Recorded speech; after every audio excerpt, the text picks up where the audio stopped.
Thanks, Cecilia. Well, good morning again, everyone.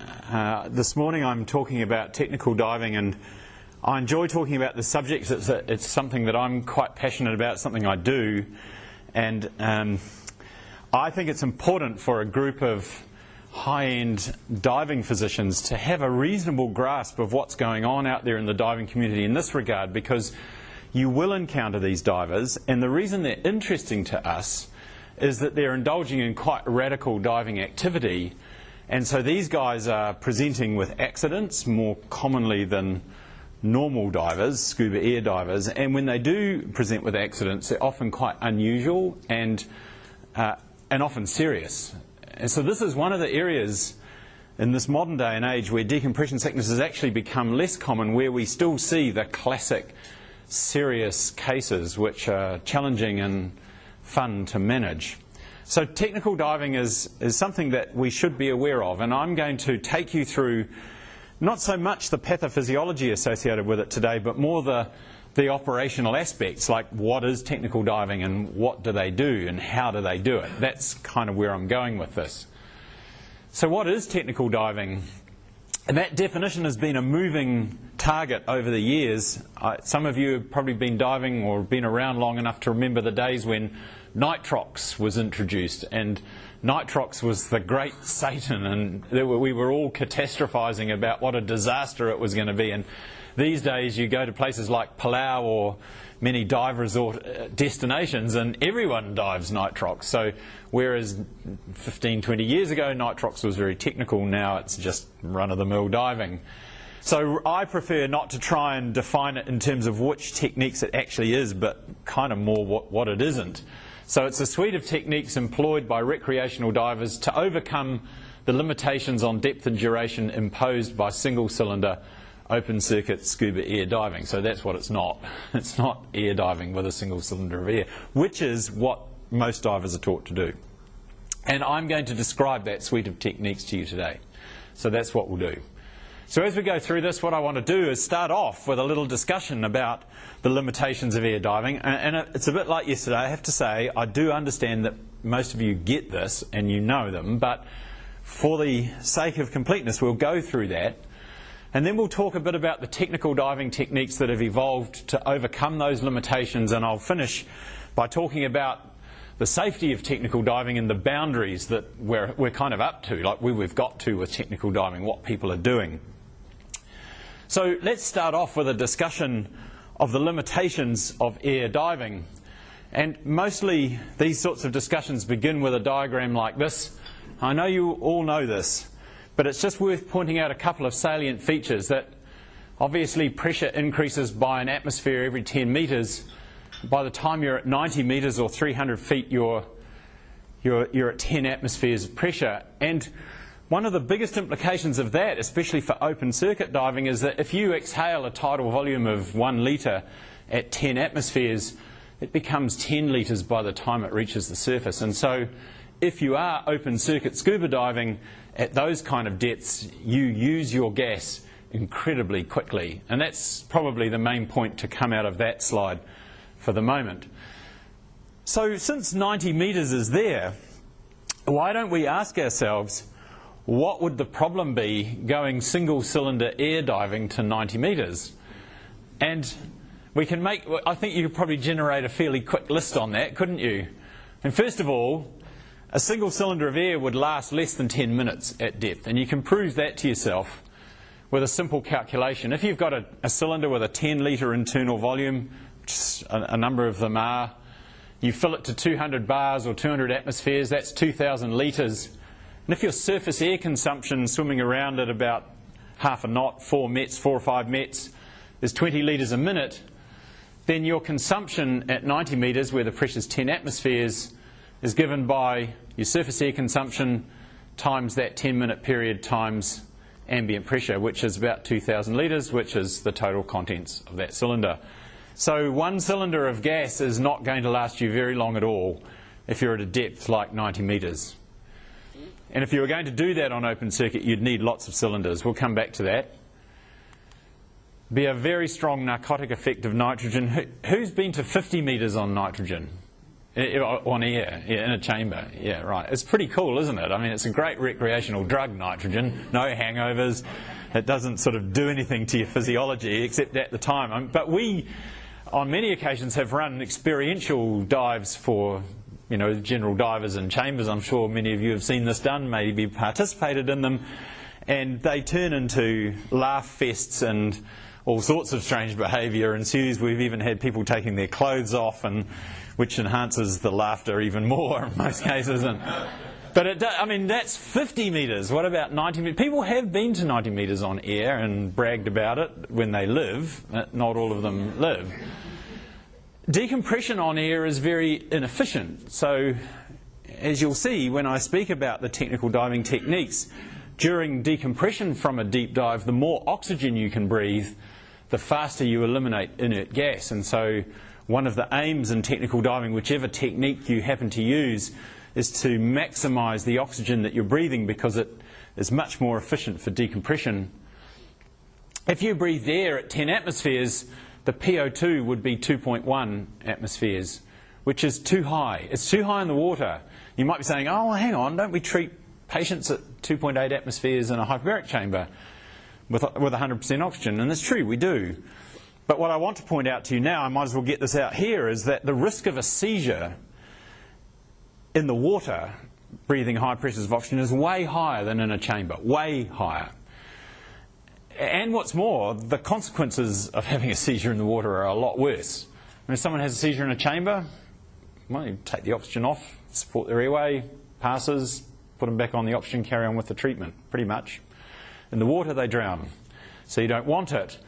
And for that reason, 1.3 atmospheres is often considered the maximum safe long exposure to oxygen in diving underwater. And we can talk perhaps a little bit later about the reasons why there's such a difference in risk of having a seizure underwater compared to in a chamber.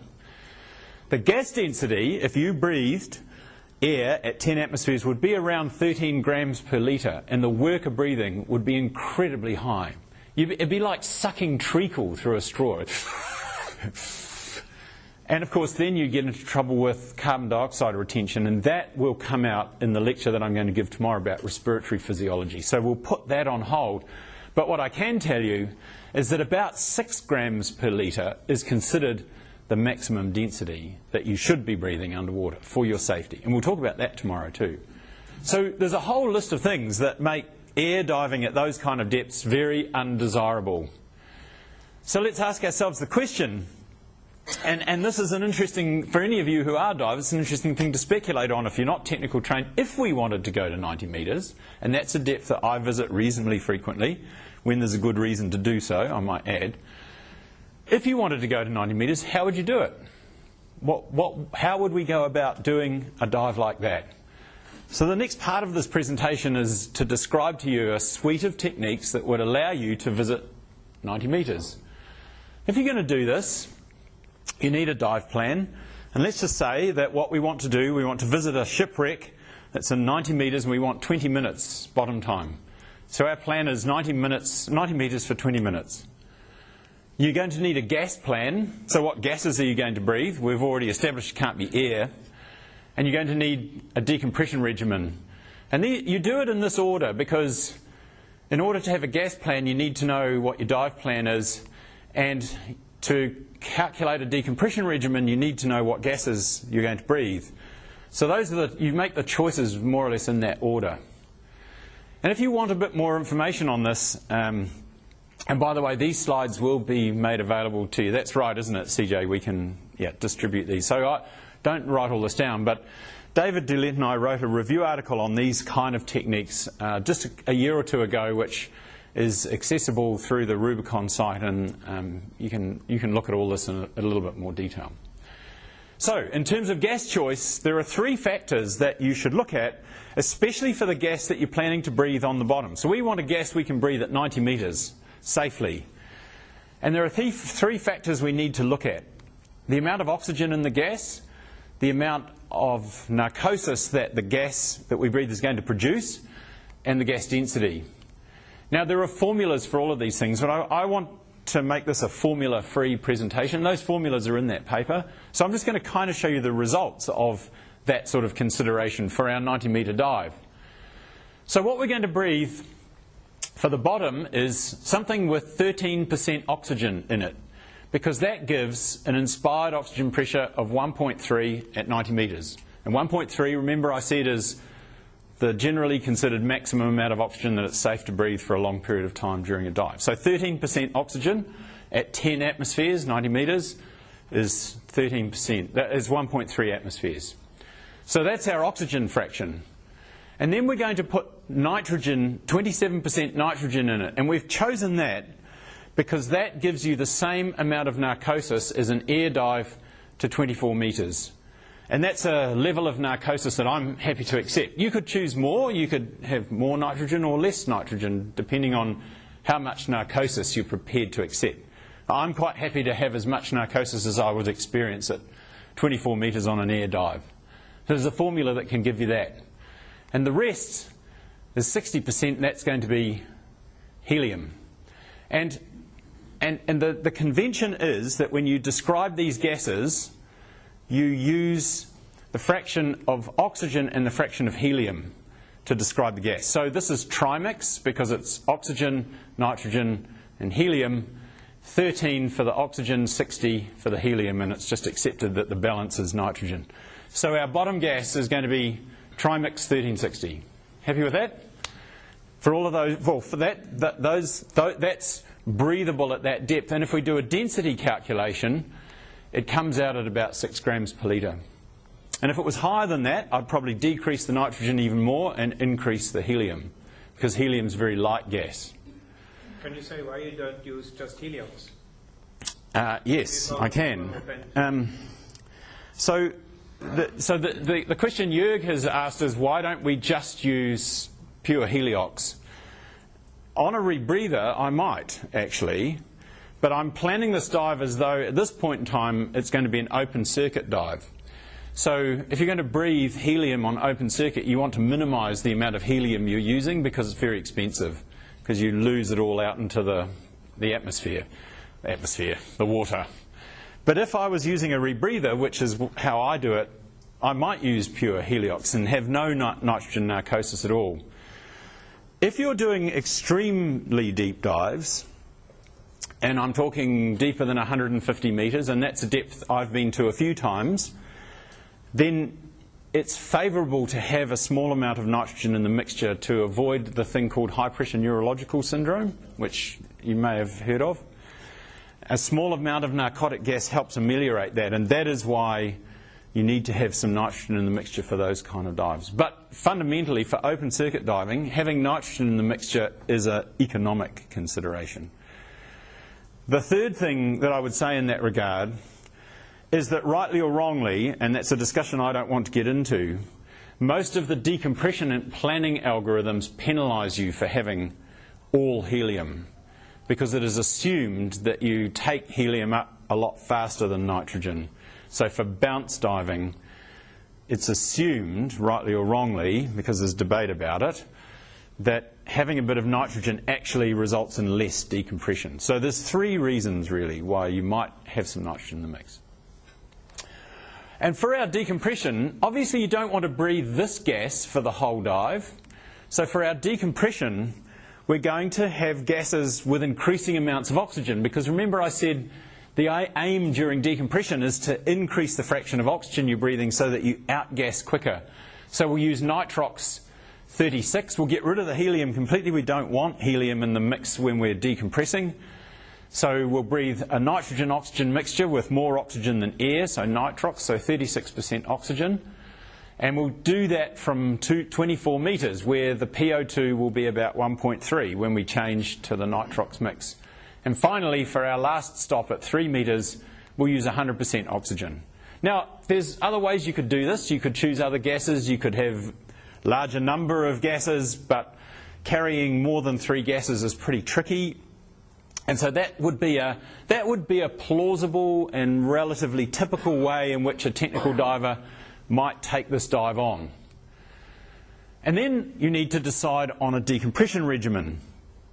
And so you take your planned dive, 90 metres, 20 minutes. You take those gases and you plug them into any number of proprietary software packages that are available on the market to plan these sorts of dives. And in this case, I've used a planning tool called Multi-Deco, and I've used the Bullman algorithm with the gradient factor adjustment that I described to you yesterday with 40-70 gradient factors. So backing off the deep stops a little bit with quite long shallow stops. And this is what it spits out. A dive plan that looks like this. So these are your decompression stops, and this is where we change to nitrox 36 at 24 metres. And this is where we change to 100% oxygen, which it calls nitrox 99 for reasons best known only to the person who wrote the program, but never seemed to like saying 100% oxygen, so it says nitrox 99. That's 100% oxygen at 3 metres. And that's how our dive will look. We're going to have 20 minutes on the bottom, and for that pleasure and fun of being on the bottom at 90 metres for 20 minutes, we're going to have to spend almost 2¼ hours decompressing, and that's pretty typical of deep bounce diving. A short period on the bottom and a long period of hanging in the water, thinking about things like great white sharks and yes, you. Other stupid question. I've learned that with less than 16% oxygen, you would have loss of consciousness soon enough. So I think I would not do this dive, because on the surface, waiting for my body, I would also have a loss of consciousness. So you wouldn't start the dive on your 13% mix.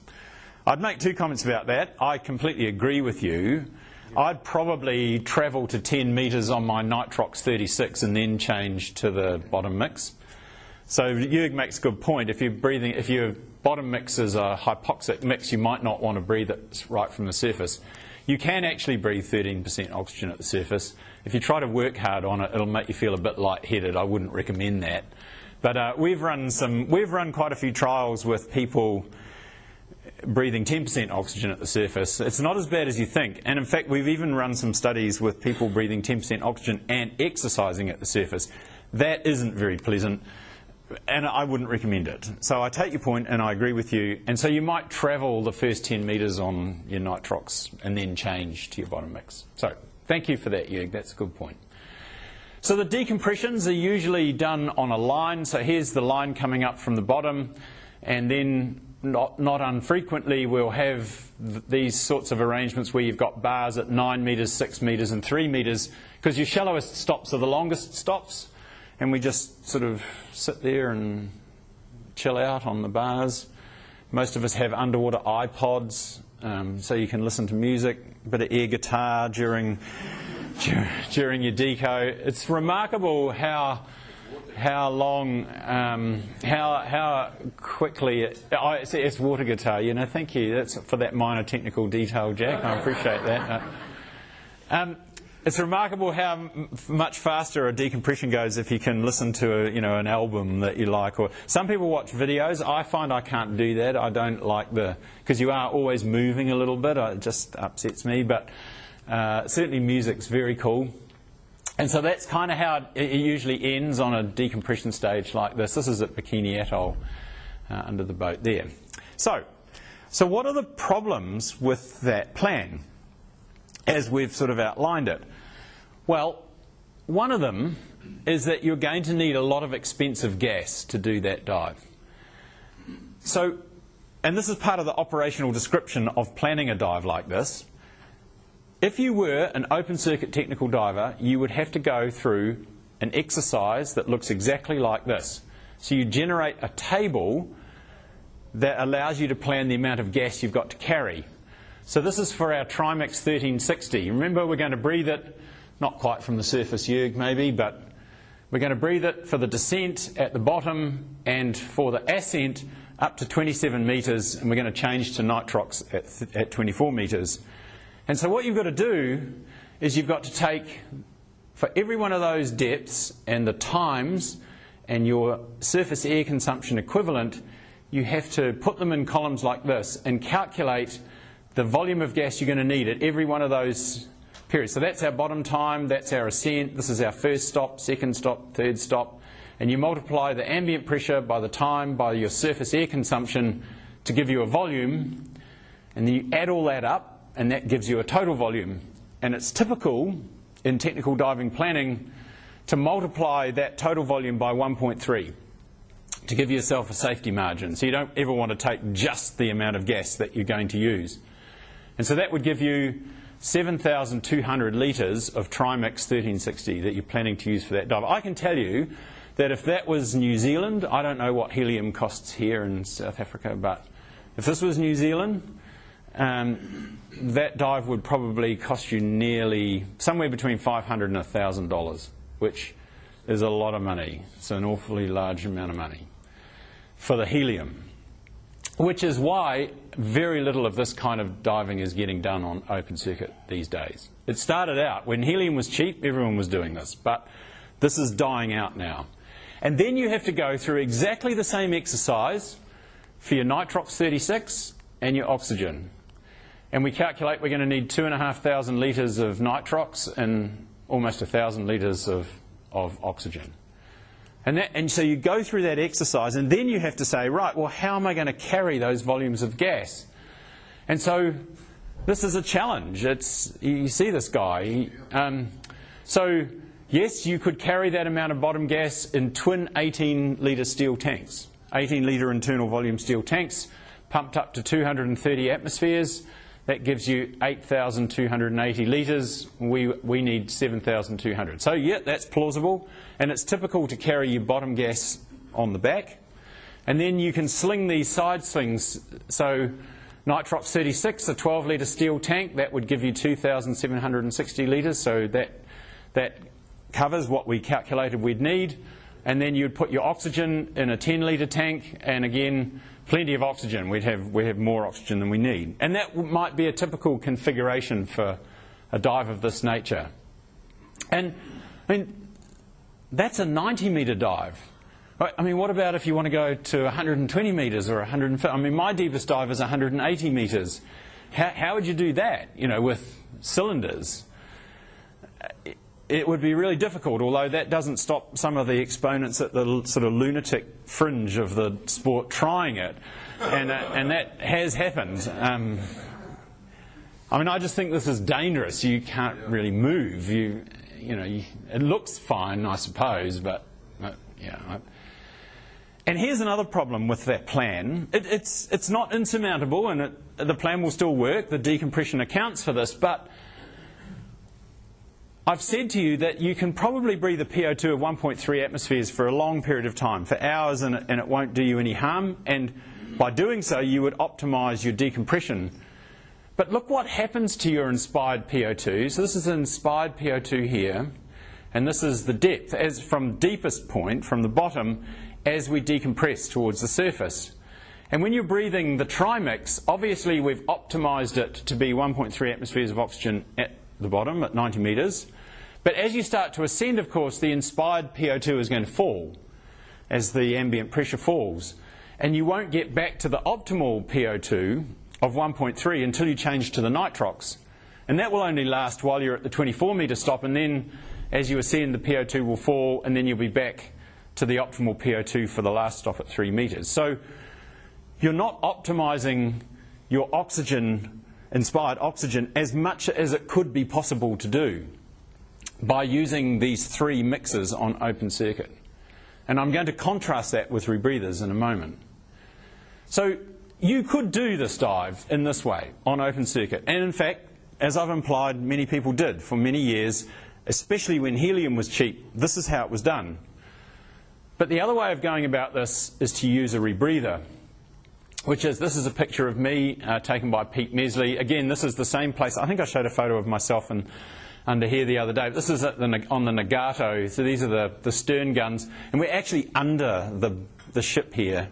Pretty nerve-wracking, actually. One day it's going to, hopefully not when, I can't rival Franz's sound effects, but it's designed to be the sound of a battleship collapsing on a diver. Hopefully not me. But because, you know, you've got the whole, this is underneath the stern. Actually, it might be the sound. No, we won't go there.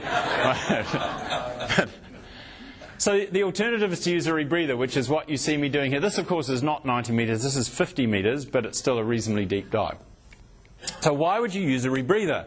Well, there are a lot of advantages in using a rebreather. They don't produce bubbles. The gas is warm and humidified because it goes through the CO2 scrubber, which produces heat. So it's warmed, and you humidify it so you don't lose moisture in your exhaled gas. It minimises gas consumption. I'll talk about that in a minute. But that's important for deep dives when using helium. The gas bill for a rebreather is small. And it optimises the inspired PO2 at all depths during the ascent. I'll show you how it does that in a minute.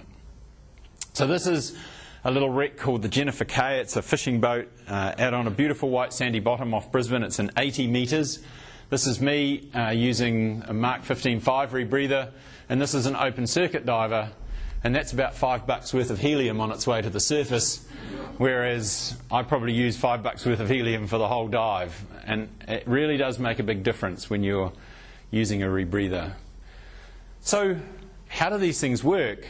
I know there were probably one or two of you at the meeting out at the dive centre the other day, so you've seen this already, but I'll just quickly go through this. This is also the Nagato, and in fact Pete is shining his light on the bridge, which is actually where Yamamoto was standing when he ordered the attack on Pearl Harbor.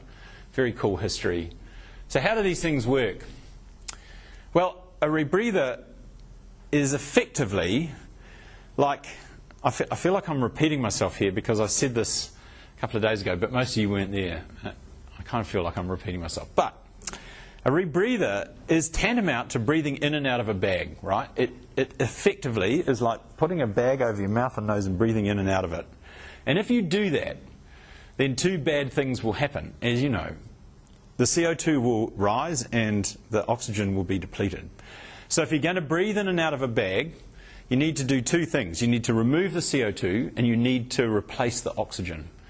And a rebreather does breathe in and out of a bag. Here's the bag here, but you do it around in a circuit with one-way valves in the mouthpiece to make sure the flow is always one way. The CO2 part is easy. You just put a scrubber canister containing soda lime in there and that removes the CO2. That part's easy. Maintaining the PO2, the oxygen, is a little bit trickier. And there are multiple ways of doing this in rebreathers. The way I'm going to describe is the most common one. And we're not going to go through all of them because it would take too much time. But this is the so-called electronic closed-circuit rebreather. And the way these work is they have 3 galvanic fuel cells. These are like little oxygen-powered batteries. And they produce an electrical current that's proportional to the PO2 that they're exposed to. So you can calibrate them against 100% oxygen, and then they'll produce a current that's proportional to the PO2. So you can use that to measure the PO2 in the loop. And that is transmitted to this microprocessor. And just say that you've said to the microprocessor, I want to breathe a PO2 of 1.3 atmospheres. So every time the PO2 measured by these cells falls below 1.3, the microprocessor opens this electronic solenoid valve and oxygen is bled into the loop to maintain the PO2. And then when the PO2 reaches 1.3, it closes the valve. And of course, because you can't have 100% oxygen in the loop, you have a diluent gas, which is chosen using exactly the same principles as choosing the bottom gas for your open circuit deep dive. So if we're doing a dive to 90 metres, the same gas we chose for an open circuit dive would be fine to have in the diluent cylinder. You could have a mix of 1360 or 1060 because you don't need to have as much oxygen as you want to breathe in the diluent cylinder because it will always get topped up by the rebreather. But you want to have some oxygen in the diluent. Some people will ask, well, why not just have pure helium in there? You could. You could. That would work. But there are circumstances during rebreather diving where in an emergency you might actually want to breathe your diluent gas, so not much use of it, hasn't got any oxygen in it. So we usually always have a bit of oxygen in the diluent. And that's how they work. Perhaps the point I should make it before we go any further in relation to this diagram is these cells are the weak point in a rebreather system.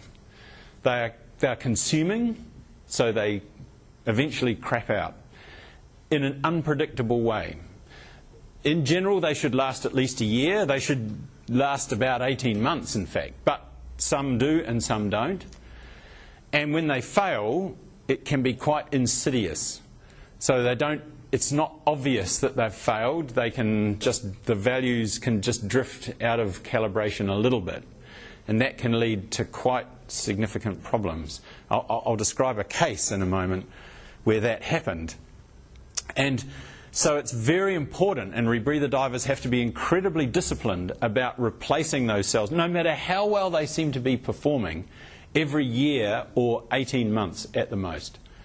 We'll come back to that perhaps a little bit later. So the effect of using a rebreather on your inspired PO2 is that throughout the dive, you breathe the same inspired PO2. And what that means is, if you're breathing the same PO2 at a whole lot of different depths, the mix must be changing. And the rebreather does that for you. That's why they're fantastic. So at 90 metres, we'd be breathing 13% oxygen.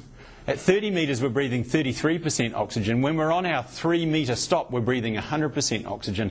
And the rebreather is constantly adjusting the mix to keep the PO2 at 1.3. And you can see the decompression advantage in that. You're always breathing the optimal mix to get rid of the inert gas as fast as you possibly can. That's what makes these things such powerful tools for deep diving, because they optimise your decompression. Obviously, when you're at the surface, you don't have the PO2 set point at 1.3, because at 1 atmosphere you can't achieve 1.3 atmospheres of oxygen. So the rebreather would be adding oxygen, trying to achieve 1.3, which it can't. So they all have a mode where you can set them at a lower set point at the surface while you're getting ready and getting into your gear, so that they're not adding oxygen needlessly to the loop. And 0.7 atmospheres is a common choice, and it could be 0.3, it could be 0.6, but 0.7 is common. And just going back to this diagram, you'll remember I showed you this problem with open circuit diving where the PO2 declines during the ascent until you change gases, then it declines again. Whereas with a rebreather, it keeps it constant throughout the entire ascent. So you've got the optimum PO2, the optimum inspired fraction of oxygen for decompression the whole way to the surface. Okay, so just recapping on those advantages: minimal gas consumption, optimised decompression, no bubbles. I'll tell you what, you have no idea how noisy open circuit scuba is until you've dived a rebreather. It is amazing, actually. It really is amazing. When you're diving on open circuit scuba, you can hear the bubbles, but it doesn't sound that loud, and I guess that's just because it's you making the noise. But when you're on a rebreather and there's a bunch of open circuit divers around, it's like cacophony. Goodness knows what fish think of it. It really is amazing. And in fact, that brings me to one of the other advantages of warm humidified gas, and the fact that you can get close to things. Rebreathers don't annoy animals, and so you can have interactions like this. It looks perhaps less than sensible, but fish has got a big mouth. But, and finally, and perhaps more importantly than anything else, they make you look really cool. And this is a very famous fish biologist called Richard Pyle, who was one of the first adopters of rebreathers for deep diving and catching fish. But he's always been very proud of this photo because it makes him look really sort of wary and tough. And in fact, this concept has been embraced widely by rebreather divers. So this is one I saw on a boat one day. I'm not a scholar of the French language, but I believe this adds up to something like chick magnet. A bit like being a PADI instructor. It never really worked for me, but whatever. And I must say that the looking cool part isn't invariable, as is evidenced by this photo. One of our colleagues, Andrew Fock, I showed this photo at an American meeting once, and this woman came up to me after and she said, "It's terrible to use a photograph of someone who's dead." And I said, he's not dead. He just looks a bit dead, but he's holding his controller. moribund would be a better description. And of course there are other things that in the process of getting ready for a rebreather dive that are not necessarily cool. Like the days before you had dry suit P valves, we used to have to wear incontinence nappies in the dry suits. Well, you're in the water for 6 or 7 hours on some of these dives. And I have to tell you a slightly funny story. When I met my wife, after a suitable period, I might add, we moved in together, and I was actually out of town when she moved into my apartment, and she was putting all her clothes and things in the wardrobe, and she came across this opened bag, half used, of large size male incontinence nappies, and was thinking to herself, what hasn't he told me? Well, they can be used for fecal and urinary incontinence. I mean, she was clearly puzzled. I had to do a bit of fast talking when I came back, but I did resolve that situation. So I think we've already summarised these advantages.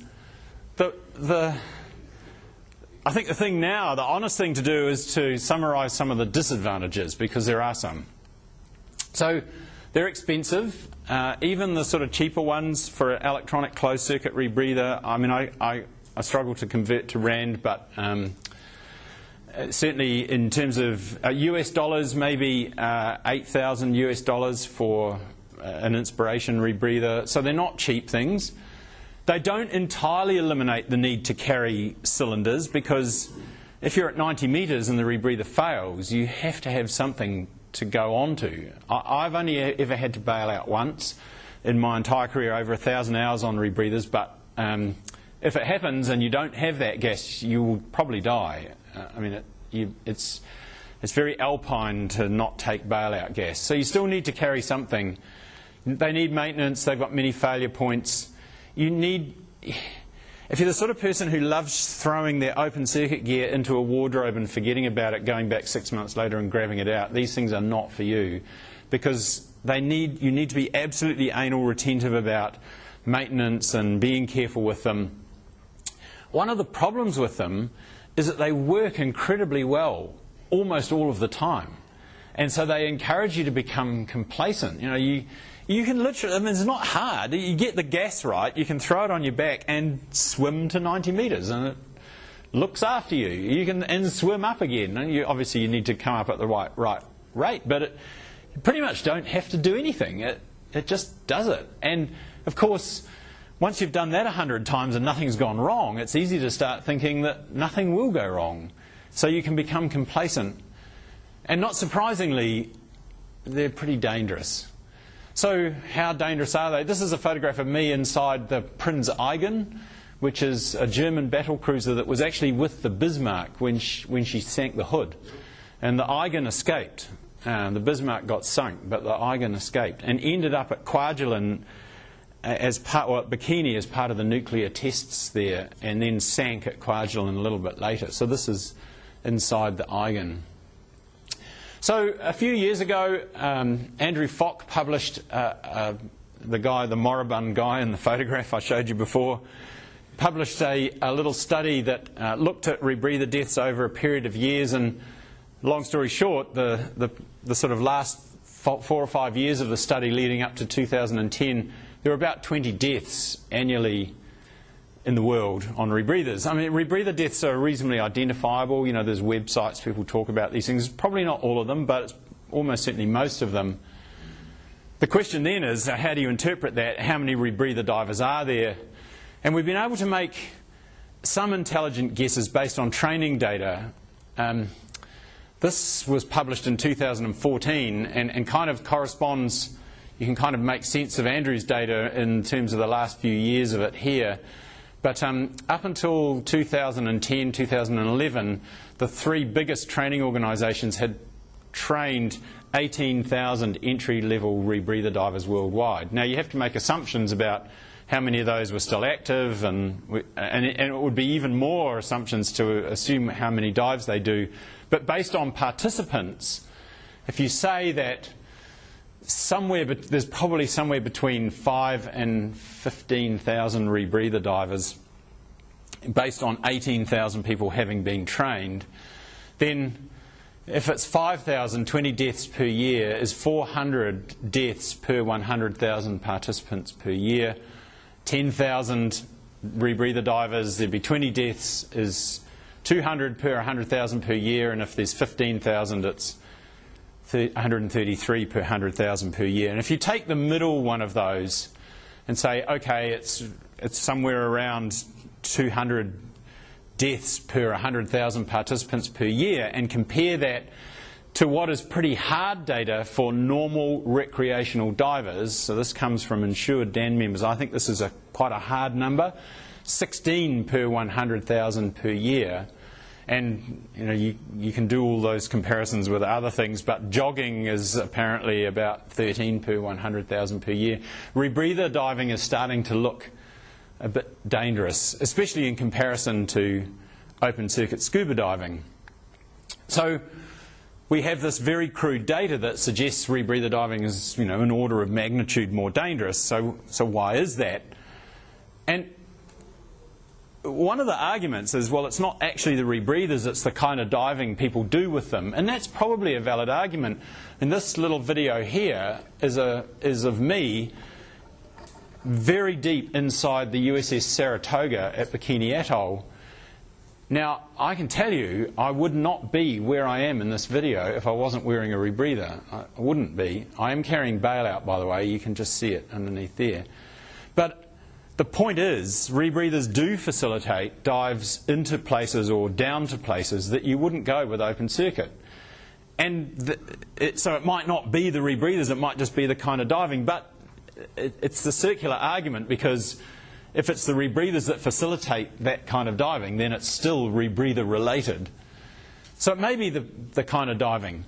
But the other thing to point out about these devices is there's lots more failure modes that are either not present or much more insidious. Not present in open circuit or more insidious in a rebreather. So you can have a rebreather that you can jump in the water on a rebreather you can jump in the water on a rebreather that's not switched on. You can't do that with open circuit. If it's not switched on, it's like rebreather. You can breathe on a circle circuit if nothing else is happening. It doesn't stop you. Or you can have the oxygen cylinder empty or not switched on. Again, you wouldn't know. Unless you're paying attention to your instruments, you might miss that. Or if the solenoid valve jams shut, it might not be adding oxygen, and all of those things can cause hypoxia and unconsciousness and drowning. And none of that can happen on open circuit easily.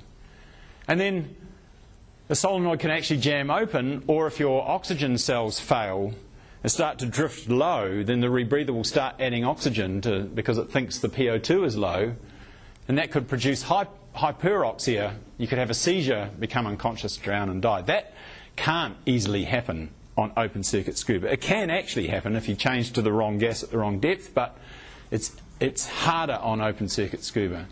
And finally, if you rebreathe CO2 because the scrubber fails, that'll produce hypercapnia, which can predispose to seizures.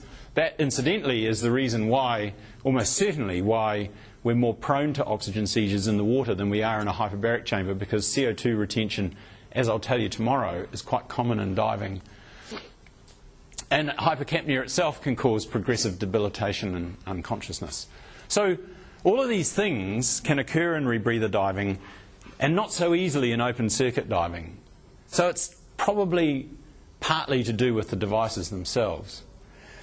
And then we see problems related to human factors. So human error is common. These are complex devices. The setup is complex. There's lots of things you can forget to do or do wrong, and that can happen. And this concept, have you heard of the concept of normalization of deviance? It's a concept that came out of NASA a number of years ago in relation to one of the shuttle disasters that they had. And basically it holds that every time an undesirable behaviour, something you probably know is not right, doesn't result in a problem, we become more tolerant of it. So you start cutting corners and nothing happens, so you keep cutting corners, and eventually the corner that you cut is the one that kills you. And that's normalization of deviance. And then finally, we have this other concept which has almost been dreamt up in relation to rebreather diving, because there's some spectacular examples of it. but what we call temporarily corrupted motivation paradigms. Now what I mean by that is that I don't think there's any single one of us that would say that if we were going to go for a rebreather dive, our priority is not to come back alive. I mean, we want to survive, right? That's our priority in doing this dive. But there are numerous examples where divers have made choices underwater that are clearly putting their lives at risk in the pursuit of the goal of the dive. Clearly putting their lives at risk. They make these weird choices that they would never make. If you said to them, what do you think of this choice the diver made? They would go, oh no, I'd never do that. And yet, they did it. It's a bizarre phenomenon, but we see it time and again. I'll show you an example of it in just a sec. So here's a couple of illustrative cases. This is actually a photograph of me during the decompression from my deepest dive, 180 metres on a shipwreck off Brisbane. And you can see I'm wearing a rebreather, but I'm carrying two big and somewhat over-pressurised, you didn't hear that, Jack, cylinders of open circuit bailout, and we've got a lot of other open circuit cylinders on the line here. But this was a 6-hour dive off Brisbane. We didn't have a lot of time at 180 metres, but long enough to discover some interesting things about the shipwreck. But anyway, we won't talk about that now. So here's an interesting case. A diver entered the water with the rebreather switched off, knowing that it was switched off, just to do a buoyancy check. They'd just got a new dry suit, and he squirted a bit of oxygen into the loop manually to have enough to breathe for a couple of minutes, and was just going to float at the surface doing a buoyancy check. And then he noticed some mussels growing on the mooring line that the boat was tied to, and he said, oh, just give me a bag, I'll grab a few of these mussels. And he just forgot that he was on a rebreather that wasn't switched on. He went unconscious and they found him dead at the bottom, 20 feet of water. Unbelievable. But yeah, a very simple loss of concentration and distraction caused his death. This is a fascinating one. And this is an example of temporarily corrupted motivation paradigms. This guy was an extremely experienced closed-circuit rebreather diver. In fact, he was an instructor. And he was teaching 2 students on this dive. They were on a 59-metre dive.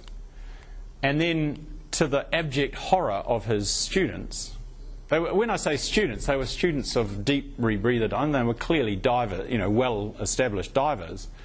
He had a seizure after 27 minutes. He was taken to the surface by one of his students who got decompression sickness, as you might imagine, and he didn't survive.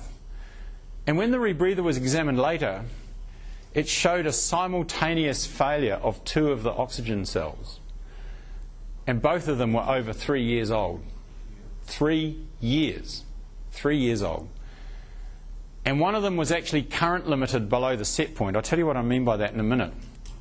So this isn't very easy to see, unfortunately, but what I want to show you is that this is depth here. So it was a gradual descent down to 59 metres, and these tangled lines here are the readout. This rebreather has a really cool black box. So this is the readout from the 3 oxygen cells, and this is 1.3. This blue line here represents 1.3 atmospheres of pressure. So this is your oxygen pressure, and this is 1, 2, 3 cells, they're all kind of tangled up. But just notice here, one of the cells starts drifting high. One of them. That's the good cell, right?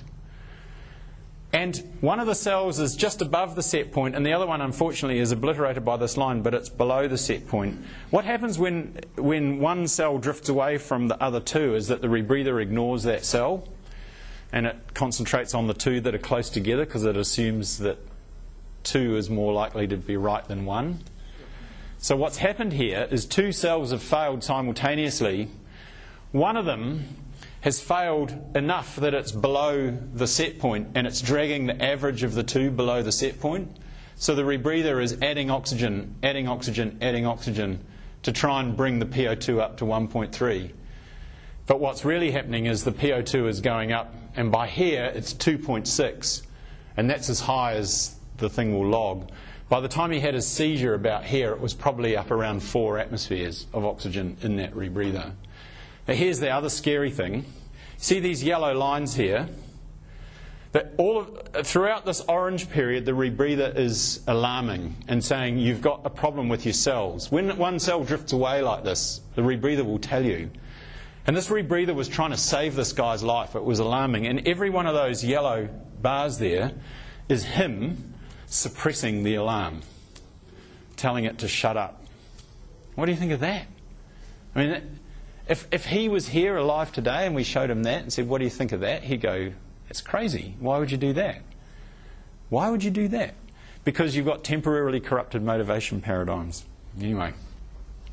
So where have we got to with technical diving? In other words, the goal for him was finishing the dive. I'm with students. I don't want to be the one who's weak. I've got to complete this dive, finish their skills, etc. He put all that ahead of his life. I mean, crazy stuff. So where have we got to? Well, the deepest solo dive is now at 332 metres. A guy died just a month ago trying to break that. It's crazy. It serves no purpose. I'm very much against it, this kind of thing. You know, world records for their own sake are just stupid. We had the world record. That 180-metre dive at the time was the world's deepest wreck dive. That's not why we did it. We did it because that wreck was a mystery. It just happened to be the deepest dive at the time. Now I think the deepest wreck dive is about 200 metres. And caves, you can slice or dice them whichever way you want, but I think one of the most impressive caves is an 11-kilometre traverse at about 90 metres over 7 hours, followed by a 15-hour decompression. There's a couple of guys, friends of mine, who did that in the Wakala Leon Sink system in Florida. Unbelievable stuff. Yeah. So, I mean, these guys are pushing the limits big time. And look, I just want to finish off, because I do have 5 minutes, and this is only 5 minutes. So why do it? I mean, you might say, oh, this is incredibly dangerous. Why do you do it? Getting back onto the positive side of the ledger, it is an extraordinary thrill to visit somewhere where no one else has been, or make some important contribution to history or knowledge. And I just want to show you, somewhat self-indulgently, a short news clip about one of the dives that we did, where we dived a historically significant wreck in New Zealand for the first time. We researched it and found it. And it's significant because it was sunk by a German raider, which is, I mean, down in New Zealand, we're so far from everywhere. No one's ever heard of war down there, but there was a German raider around our coast in the First World War. They sank some ships. I'll just show you this. As you watch it, listen to our voices when we're underwater. Pete Mesley chats away with his South African accent, helium divers have band. just become the first to visit and film the wreck of a ship that was sunk in violent circumstances during World War I by the Germans. A ship sunk not on the other side of the world, but in New Zealand waters, off Farewell Spit at the top of the South Island. Simon Shepherd has obtained the first video of the wreck, pictures, as you will see, that show it with amazing clarity. Imagine going down this line, not for 10 or 20, but 100 metres. To a world which keeps secrets. And imagine on the surface, an anxious support crew, waiting to find out if 9 years of research and $25,000 was going to be worth it. It wouldn't have surprised us at all to go down that anchor line on the day we did the dive and find a pile of rocks, like a reef, not a shipwreck at all. And the history of technical divers diving deep wrecks is littered with stories like that. HMS Seabed, not a shipwreck. But Simon Mitchell and Pete Mesley found what they'd been looking for. These are the first pictures of what they believed was the Port Kembla, a cargo ship sunk by a German raider during the First World War. For me, the best conditions that I've ever done a 90 or 100 metre dive in my entire career. And we looked at each other thinking that, this could have been a 40-metre tropical reef dive. The ambient light, normally we've done dives 100 metres and it's been black. And just absorbing all of that in was just insane.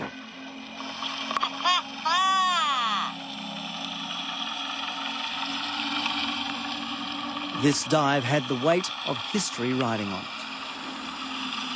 In 1917, the Port Kembla was en route to London with a cargo of wool, tallow and lead. It's thought it hit a mine laid by this German raider, the SMS Wolf. The Wolf left keel, came right round to the other side of the world to New Zealand, sinking ships, and got back. In fact, the Germans had actually written the Wolf off. Because it was a coal-burning ship, it virtually had to go to ship to ship. It would capture a ship, get the coal off it to keep it going for another month.